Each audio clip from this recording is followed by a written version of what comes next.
हिंद दोस्तों, नमस्कार। MPPSC 2019 examination के इंटरव्यूज जारी हैं। 9 अगस्त से इंटरव्यूज स्टार्ट होने वाले हैं, पर उससे पहले हम आपको उन सफल अभ्यर्थियों से मिलवा रहे हैं जिन्होंने अपनी शानदार मेहनत की बदौलत रैंक्स हासिल की है। आज हमारे साथ में प्रज्ञा गुप्ता जी, जो कि रीवा से हमारे साथ जुड़े हैं। इन्होंने फॉरेस्ट इंटरव्यू के दौरान 50 में से 45 मार्क्स हासिल किए हैं। मैम, सबसे पहले आपको बहुत बहुत शुभकामनाएं। Thank you sir, thank you. Ma'am, ये चमत्कार कैसे हुआ कि 50 में से 45 मार्क्स? बच्चे तो तरसते हैं, कई कई को तो सिर्फ बहुत ही कम मार्क्स भी आते हैं। Yes sir. सर मुझे लगता है ये चमत्कार जैसा कुछ नहीं है। ये डिपेंड करता है कि एक तो प्रिपरेशन डिपेंड करती है सर, क्योंकि जो भी क्वेश्चंस वहाँ पूछे जाते हैं यदि आप शुरू स्टार्टिंग से अच्छे आंसर दो तो एक पॉजिटिव बैकग्राउंड सेट होता है। मेरे साथ था कि जब मैं रूम में इंटर की वहाँ आयोग में, पहली बात तो सर बोर्ड मेंबर्स बहुत पोलाइट थे, अच्छे थे। और जितनी मुझे डर लग रही थी ऐसा कुछ भी नहीं था। जब मैंने रूम में इंटर किया तो मैं कॉन्फिडेंटली मैंने इंटर किया, क्योंकि मैंने मॉक इंटरव्यू के टाइम पे भी ये चीज सीख ली थी कि आपके फेस पे हेजिटेशन नहीं दिखना चाहिए। तो मैं सर वहाँ इंटर की। और दूसरी चीज मेरे लिए एक पॉजिटिव था सर, मेरा एकेडमिक बैकग्राउंड अच्छा था, तो उन्होंने स्टार्टिंग में यही देखा और मेरे से बोला भी था सर कि आपका एकेडमिक तो शानदार है। और उसके अलावा सर मैंने जो ग्रेजुएशन किया है मेरा बॉटनी ऑनर से है, तो ये फॉरेस्ट्री से कहीं ना कहीं रिलेटेड है, तो ये मेरे लिए एक बहुत पॉजिटिव चीज थी, हेल्पफुल था। उन्होंने जो भी क्वेश्चंस पूछे, मैंने डीयू से पढ़ाई की थी तो मेरा बेसिक अच्छा था, मैंने बहुत अच्छे से आंसर दिया। बाकी क्वेश्चंस भी, एक दो क्वेश्चंस नहीं भी बने तो उनका गलत इफेक्ट बहुत कम पड़ा, क्योंकि बाकी इंटरव्यू मेरा बहुत अच्छा था। लगभग 30 मिनट का इंटरव्यू था और बहुत ही पॉजिटिव था सर। जब आपके डीएफ पे वजन होता है तो फिर क्वेश्चन पूछने वाले के क्वेश्चन ऑटोमेटिकली आपके अकॉर्डिंग सेट हो जाते हैं। सही है बात? Yes sir.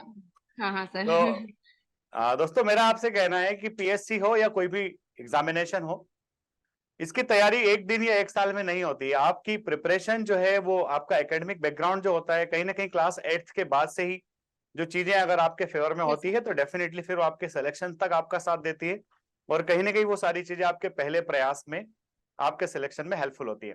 Ma'am, fourth defence academy पर जो आपने मॉक इंटरव्यू दिया था, उसके कुछ एक्सपीरियंस थोड़ा सा बता दीजिए। सर मैंने पहला इंटरव्यू ही फोर्स एकेडमी में दिया था मॉक, जब मैं वहाँ गई थी तो हेजिटेशन तो बहुत था मुझे। तो जब मैं वहाँ इंटर की सर के सामने बोर्ड मेंबर्स को मैंने फेस किया, मनोज बर्मन सर थे, अवधेश प्रताप सर थे। तो जब मैंने इंटर किया तो शायद हेजिटेटेड थी मैं थोड़ा, तो सर ने पहले ही मुझे इंटरप्ट किया कि आपको हेजिटेशन नहीं दिखानी, आपका एकेडमिक अच्छा है, आप बोलते अच्छा हो, नॉलेज भी आपकी अच्छी है, तो आपको ये शो करना है कि आप कॉन्फिडेंट हो। ये सब चीज बहुत अच्छी थी। पर्सनालिटी वगैरह पे भी उन्होंने बहुत पॉजिटिवली मुझे गाइड किया। उसके अलावा सर लास्ट तक कहते रह गए कि आप एक शानदार स्टूडेंट हो, तो ये मेरे लिए एक बहुत बूस्टिंग एनर्जी थी सर। ये चीज मतलब इंटर मेन दिन भी मुझे ये चीज याद थी, तो ये सर और वही बहुत हेल्पफुल। आपको जब आपकी अच्छी चीजों के लिए कॉम्प्लीमेंट्स मिलते हैं, और वो कॉम्प्लीमेंट जब आप रियल परफॉर्म कर रहे होते हैं, उस समय आपको ध्यान रहता है। खुद को तो पता ही यस होता सर। है कि आप शानदार स्टूडेंट हो, पर जब आपने कहीं मॉक दिया है और मॉक के दौरान अगर आपको पॉजिटिव गाइडेंस मिल जाता है और वहां से जो चीजें आप लेकर के पॉजिटिव वाइब्स लेकर के जब इंटरव्यू में जाते हो, तो डेफिनेटली हाँ वहां सर, ये परफॉर्मेंस बहुत अच्छा हो जाता है। मैम, आप बात यस सर। करते हैं उन स्टूडेंट्स के फायदे के लिए जो अभी 12th पास हुए हैं और एमपीपीएससी की प्रिपरेशन के बारे में सोच रहे हैं। मैं आपसे जानना चाहूंगा आपके स्कूल से लेकर के आपके कॉलेज तक की जर्नी, और किस तरह से आपने डिसाइड किया कि आपको सिविल सर्विसेज में अपना करियर बनाना है। सर एक तो जर्नी स्टार्ट किया जाए तो मैंने प्राइमरी एजुकेशन मैंने अपना यही अपने होम टाउन से कंप्लीट किया, सीधी डिस्ट्रिक्ट से। फिर मैं गवर्नमेंट एक्सीलेंस मेरिट की मतलब इंट्रेंस एग्जाम दिया, उसमें मैं मेरिटोरियस स्टूडेंट थी, तो मैंने अपना 9th से 12th वहाँ कंप्लीट किया एक्सीलेंस में। उसके बाद 12th के रिजल्ट मेरे अच्छे थे, स्कोरिंग अच्छी थी, टॉप 1 परसेंटाइल स्टूडेंट थी मैं, तो मुझे दिल्ली यूनिवर्सिटी में एडमिशन मिला। मैंने वहाँ से अपना ग्रेजुएशन कंप्लीट किया बॉटनी ऑनर्स में। तो सर जब मैंने 11th 12th में बायोलॉजी लिया और ग्रेजुएशन में मैंने बॉटनी लिया, उसी टाइम पे मुझे एक नेचर से फॉरेस्ट से लगाव हो गया था। तो मैंने जब पीएससी की तैयारी की तो मैंने इस एक्सट्रीम को भी ध्यान रखा, डिसिप्लिन को मैंने ज़्यादा फोकस किया फॉरेस्ट सर्विसेज के लिए। और फॉर्चुनेटली मैं पहले अटेम्प्ट में सेलेक्ट भी हो गई। और सर इसके अलावा फिर कोविड टाइम पे, क्योंकि 2020 में इसका पेपर हो गया था पीएससी का, लेकिन कुछ रीजन से पीएससी का रिजल्ट डिले हो रहा था, तो मैंने व्यापम दिया उसी बीच में गवर्नमेंट जॉब अपने आप को सिक्योर करने के लिए। तो मैंने एमपीपीबी में सर मैं जिस पोस्ट में हूँ, असिस्टेंट ऑडिटर की पोस्ट में, इसमें मेरी मध्य प्रदेश में गर्ल्स टॉपर थी मैं, रैंक 1 थी मेरी। तो मैं वहाँ सेलेक्ट हुई और मैं अभी पोस्टेड हूँ असिस्टेंट ऑडिटर के रूप में, और अब मैं फॉरेस्ट सर्विस ज्वाइन करूंगी। तो ये सर मेरी जर्नी थी। और यदि मैं स्टूडेंट्स को मार्गदर्शन की बात आप कह रहे हैं कि क्या बोलना चाहिए, तो सर मुझे लगता है कि 12th के बाद ग्रेजुएशन करते करते हम लगभग डिसाइड हो जाता है कि हमें क्या करना है, अपना लगाव समझ में आ जाता है। तो मेरे साथ भी ऐसे ही था। मैंने ग्रेजुएशन टाइम में जब मैं दिल्ली में थी, वहाँ यूपीएससी की तैयारी बहुत करते हैं स्टूडेंट, तो वहां से मेरे पीएससी का थोड़ा जुनून मेरे अंदर वहां से आया था कि मुझे पीएससी करनी है, अपने स्टेट में करनी है, स्टेट के लोगों को सर्व कर सकूँ यदि मैं। तो इसलिए मैंने पीएससी की तैयारी स्टार्ट की, और फिर पोस्ट ग्रेजुएशन के साथ मैंने किया, और मैं पहले अटेम्प्ट में फॉरेस्ट सर्विस में आई। अब आगे भी मैं प्रयास करूंगी। तो देखिए दोस्तों, ये है प्रज्ञा गुप्ता मैडम की जर्नी की अपने होम टाउन से 8 तक पढ़ाई करना, 9 से 12 तक एक्सेलेंस स्कूल। आजकल जहाँ एकदम भगदड़ मची हुई है प्राइवेट स्कूल्स में पढ़ने की, मैडम ने पढ़ाई किया है एक्सेलेंस स्कूल से, और उसके बाद अपनी मेहनत के बूते पर, मेहनत के दम पर डीयू में एडमिशन लिया। वहां जो माहौल था, उस माहौल की वजह से सिविल सर्विसेज की तरफ झुकाव आ गया, और खुद पढ़ते गए। देखिए, ऐसा नहीं कि ऑल ऑफ सडन ही इन्होंने 1-2 साल मेहनत की है, इनकी मेहनत वहीं से समझ में आ रही जब इन्होंने 8th के बाद एक्सेलेंस स्कूल का एग्जाम दिया था। 12th में जब ये टॉपर रही, जब ये एमपी ऑडिटर के गर्ल्स टॉपर बनी, और उसके बाद में फिर पहले ही प्रयास में इन्होंने फॉरेस्ट रेंजर का पद हासिल कर लिया, और उसमें भी शानदार मार्क्स के साथ। मैम, बच्चे जो तैयारी करते हैं, अक्सर बच्चे तैयारी तो शुरू कर देते हैं और उस तैयारी को अंजाम तक नहीं पहुंचा पाते हैं। ऐसे स्टूडेंट्स को आप क्या सलाह देना चाहेंगे, क्या गाइडेंस देंगे बच्चों को? सर मुझे लगता है कि पीएससी का पेपर ही इस चीज पे बेस्ड है कि आपके अंदर कितनी पेशेंस है। स्टार्टिंग तैयारी एक दो दिन पढ़ना, एक दो दिन के लिए शेड्यूल फिट करना और अपने आप को लंबे टाइम तक स्टेबल ना रखना, ये सबसे ज्यादा कमी होती है। बहुत बच्चों के साथ ही हो जाता है, मेरे साथ भी होता है, और ऐसा सबके। लेकिन इसी चीज को बचाना है, डेडिकेशन, और जिस स्पीड से हमने तैयारी शुरू की है, स्पीड बढ़े ही घटे ना। और लेकिन सर मुझे लगता है कि इसके लिए हमें डेली टारगेट सेट करना चाहिए। जब डेली टारगेट कंप्लीट होते जाते हैं तो उससे खुद मोटिवेशन मिलता है। मेरे साथ तो ऐसे ही था, मैं जितना दिन के लिए डिसाइड करती तो मैं रात में उतना कंप्लीट कर लेती, तो अपने आप में बूस्टिंग एनर्जी है। आज मैंने इतना किया, कल हमें आगे करना है, ऐसा। तो ये इस चीज को मेंटेन रखना पड़ता है, क्योंकि पेपर का खुद का ड्यूरेशन 1 साल का है, प्री मेंस इंटरव्यू, और 1 साल पहले अपन को प्रिपेयर करना होता है। तो ये तो एक दो साल, साल दो साल की जर्नी, इसमें पेशेंस बहुत जरूरी है। डेडिकेशन, पेशेंस, और उसी स्पीड से लगे रहना, यही यही एक बेसिक चीज है तैयारी, मतलब सक्सेस की। ये होना चाहिए सर, स्टूडेंट को ये चीज मेंटेन करनी चाहिए। देखिए, मैम ने भी बताया कि आप सब जानते हैं कि 3 टायर एग्जामिनेशन है, प्रीलिम्स है, मेंस है, इंटरव्यू है, टाइम तो लगता है, और पूरे टाइम के जी दौरान सर। आपको एनर्जी मेंटेन करके रखना है।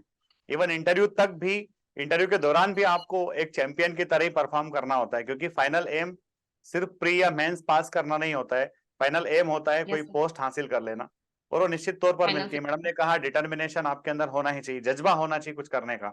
मैम, जब आप इतनी पढ़ाई लिखाई करते थे, इतना पढ़ते थे, कभी मम्मी ये नहीं कहती थी बेटा थक गई होगी, सो जा, अब इतना पढ़ रही है? सर एक्चुअली मैं आपको बता दूं कि मेरे फैमिली में है ये चीज, क्योंकि मेरी एल्डर सिस्टर है, वो भी मंडी इंस्पेक्टर हैं।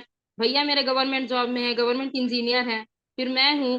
तो मेरे घर में ये चीज आप कह सकते हैं खून में है। तो अच्छा। मेरे यहाँ पढ़ाई को लेके, हाँ। क्योंकि मेरे फादर भी गवर्नमेंट प्राइवेट स्कूल के डायरेक्टर है, तो स्कूलिंग और शिक्षा का क्षेत्र हमें वहीं से मिला, अपने पापा से। तो मेरे को लगता है कि ये चीज मेरी फैमिली में है। तो एक balanced study scheduled, time schedule, ये चीजें मेरे घर में मैंने अपने भैया दीदी लोगों से सीखा है, तो वो फॉलो करते हैं हम हमेशा से। तो पेरेंट्स के लिए भी नॉर्मल चीज हो गई है। जानते हैं कि कितने बच्चों घंटे को ही मेहनत, पढ़ेंगे, कई क्या बार ऐसा करेंगे। होता है, बच्चा जब थोड़ा एफर्ट्स मारने लगता है, पेरेंट्स कहते हैं कितना पढ़ेगा, इतना पढ़ेगा तो है ना, तेरा स्वास्थ्य खराब ना हो जाए।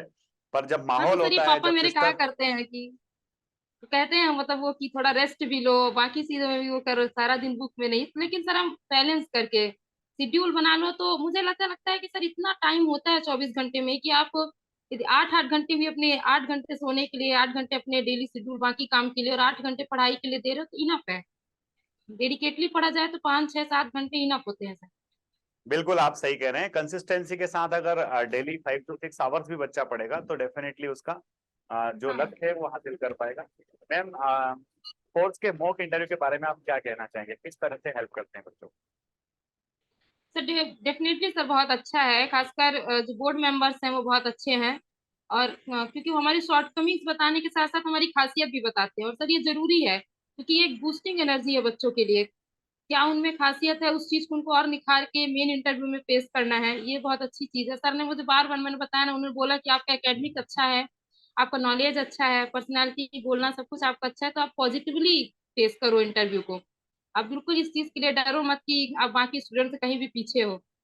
सर ये एक अच्छी चीज है वहाँ, और सर का गाइडेंस भी अच्छा है। कुछ क्वेश्चंस भी सर, कुछ फील्ड मुझे पता चले थे, जैसे फॉरेस्ट मूवमेंट से रिलेटेड सर ने क्वेश्चन पूछा था, कुछ करंट बेस्ड, ये चीजें मेरे से वहाँ पूछी गई थी। फॉरेस्ट मूवमेंट मैंने पढ़ लिया था पूरा डिटेल में सर के पूछने के बाद, तो ये चीज मुझे वहाँ डायरेक्टली हेल्प की। तो मॉक क्वेश्चंस आपको थे कहीं ना कहीं वहाँ। डायरेक्टली हेल्प करते हैं। मैम अंत में, तैयारी कर रहे हैं बच्चे जो वर्तमान में प्रिपरेशन में लगे हुए हैं, उनके लिए 2 मोटिवेशनल लाइंस। सर एक तो पहली मोटिवेशनल लाइन कि सर खुद पे भरोसा रखना बहुत जरूरी है। सर मुझे ऐसा लगता है कि दुनिया में एक ही इंसान आपको चेंज कर सकता है, वो हो आप। आपने जो डिसाइड कर लिया अपने लिए कि मुझे करना है, तो छोटे मोटे एक्सक्यूज सर सबकी लाइफ में आते हैं, लाइफ किसी की स्मूथ नहीं होती। तो ये एक्सक्यूज बराबर। को साइड करना चाहिए और डेडिकेटली लगे रहना चाहिए। और सर दूसरा चीज, कुछ स्टूडेंट्स में सर कंप्लेन होती है कि लोग ऐसा कहते हैं वैसा कहते हैं। सर मुझे लगता है कि ये चीजें डिपेंड करती है कि आप मैटर कितने कितना करते हो। बिल्कुल मैटर नहीं करना है, मैटर वो करना है कि हमारा टारगेट क्या है, हम किस। और पेशेंस सर बहुत जरूरी है, पूरा डेडिकेटली स्टार्टिंग से अंत तक लगे रहना। और मुझे ऐसा लगता है कि जो भी स्टूडेंट लगे रहते हैं उन्हें मिलता है सर, फास्ट या लेट सही लेकिन मिलता है, डेफिनेटली मिलता है। तो यही है थैंक यू सर। मैम आपके इस प्रेशियस टाइम के लिए, एंड आई होप आप जब भी इंदौर आते हैं संस्थान आपका स्वागत करता है। You are most welcome in your definitely sir. Academy madam. Thank and definitely आपका थैंक यू गाइडेंस स्टूडेंट्स को खूब मोटिवेट करेगा। Thank you ma'am, good day. Sir. Thank you sir.